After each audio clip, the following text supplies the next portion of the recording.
कभी मंत्रिमंडल में सबसे कम उम्र में शामिल होने वाले व्यक्ति का नाम है सम्राट चौधरी।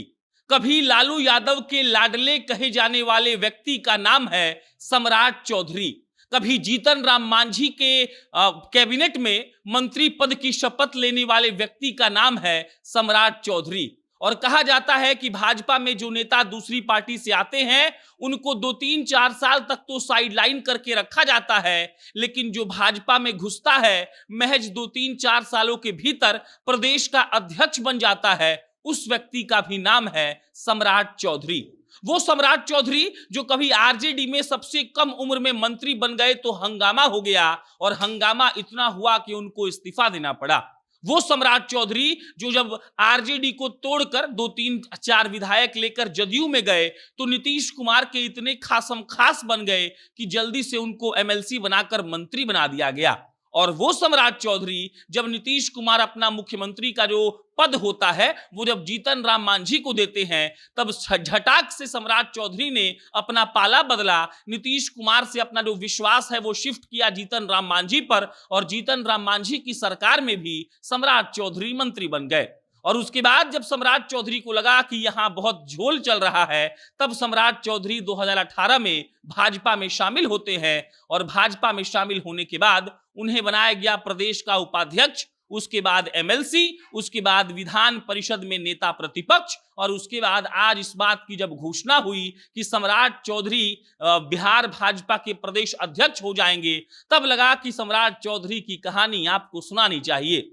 वो सम्राट चौधरी जो 11% वोट पर अपना पूरा अधिकार रखते हैं, वो सम्राट चौधरी जिसको भाजपा ने सिर्फ इसीलिए प्रदेश अध्यक्ष बनाया है क्योंकि भाजपा उनको पूरे बिहार और उत्तर प्रदेश में घुमाना चाहती है, और वो सम्राट चौधरी जो नीतीश कुमार के सामने उनकी आंख में आंख डालकर कहते हैं कि आप हमको ये मत बताइए कि हम पहले कहां थे, आपसे ज्यादा पलटने वाला इंसान तो पूरे बिहार में नहीं है। और नीतीश कुमार मजबूरी में शकुनी चौधरी के बेटे सम्राट को कहते हैं, अरे मजाक कर रहे थे, बैठ जाइए। लेकिन सम्राट की हिमाकत देखिए कि विधान परिषद से सम्राट झटकते हुए मुख्यमंत्री को वहां से निकल जाते हैं।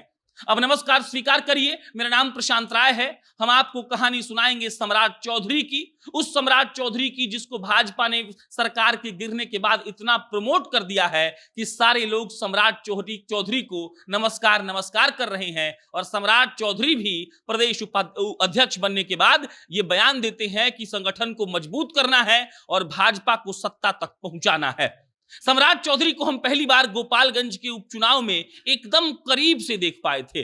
सम्राट चौधरी आते हैं, हम उनका इंटरव्यू लेते हैं। हमने सवाल पूछा था कि भाजपा ने गोपालगंज के लिए क्यों नहीं कोई ऐसा वादा किया है जो उनके विधायक जीत कर करेंगे। सम्राट कहते हैं कि आपका सवाल जायज है, हम जाकर विधायक का चुनाव लड़ रही कुसुम देवी से पूछेंगे कि ऐसा क्यों नहीं हुआ है। उसी वक्त हमको लगा था कि इस आदमी में कोई बात है। लंबे हाइट के सम्राट चौधरी जब बोलते हैं तो लगता है कि कोई दमदार नेता बोल रहा है, और यही सब शायद भाजपा के शीर्ष नेतृत्व ने देखा। और उसके बाद सम्राट चौधरी को इतना प्रमोट किया गया कि कई नेता लाइन में लगे रह गए, लेकिन सम्राट चौधरी तक कोई नहीं पहुंच पाया। सम्राट चौधरी की कहानी शुरू होती है राजनीतिक 1990 में। सम्राट चौधरी के पिता के बारे में बात हो सकती है, लेकिन ऊपर ऊपर से बस इतना जान लीजिए कि उनके पिता का नाम शकुनी चौधरी था, भाई साहब एमपी थे, भाई साहब का राजनीतिक ओहदा बहुत बड़ा था। सम्राट चौधरी के पिता शकुनी चौधरी, और ये दोनों मतलब ये सम्राट चौधरी कुशवाहा हैं, तो कुशवाहा और कुर्मी 11% है, आप सब लोग जानते हैं। तो मिला जुलाकर शकुनी चौधरी का ओहदा बिहार की राजनीति में बहुत बड़ा था। अब लौटते हैं सम्राट पर। 1990 में सम्राट चौधरी सक्रिय राजनीति में आते हैं। आरजेडी के साथ वो थे, लालू यादव के लाडले कहे जाते थे। लालू प्रसाद यादव ने सम्राट चौधरी को सबसे कम उम्र का मंत्री बना दिया, और जैसे ही ऐसा हुआ पूरा बवाल हो गया। सम्राट चौधरी को अपना मंत्री पद छोड़ना पड़ता है, और उसके बाद जब जदयू आरजेडी को तोड़ रही थी तब सम्राट चौधरी ने मौका देखा। नीतीश कुमार मुख्यमंत्री हुआ करते थे, उन्होंने भी 2-3 गो विधायक और 1-2 एमएलसी को लेकर जदयू का रुख कर लिया। जदयू में सम्राट चौधरी जाते हैं और नीतीश कुमार के इतने करीबी बन जाते हैं कि कोई सोच भी नहीं सकता। एक नेता आज किसी दूसरे पार्टी से जब किसी दूसरे पार्टी में जाता है तो कहा जाता है कि उस पर लोग विश्वास कम करते हैं, लेकिन सम्राट चौधरी की काबिलियत देखिए कि वो कोई भी पार्टी में जाते थे उनको उतनी ही तवज्जो मिलती थी। कई लोग इससे उनके जाति को जोड़ते हैं क्योंकि सम्राट चौधरी की जाति का वोट बिहार में बहुत ज्यादा है, लेकिन ये अलग बात है।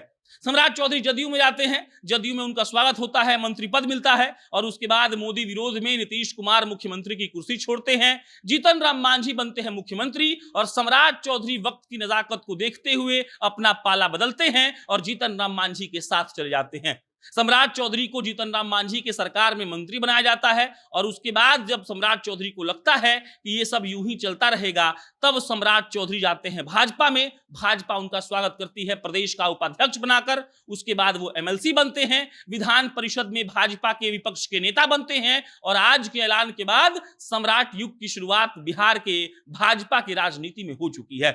कहा जाता है कि 2020 में जब चुनाव हुआ, सम्राट चौधरी को पंचायती राज मंत्रालय दिया गया।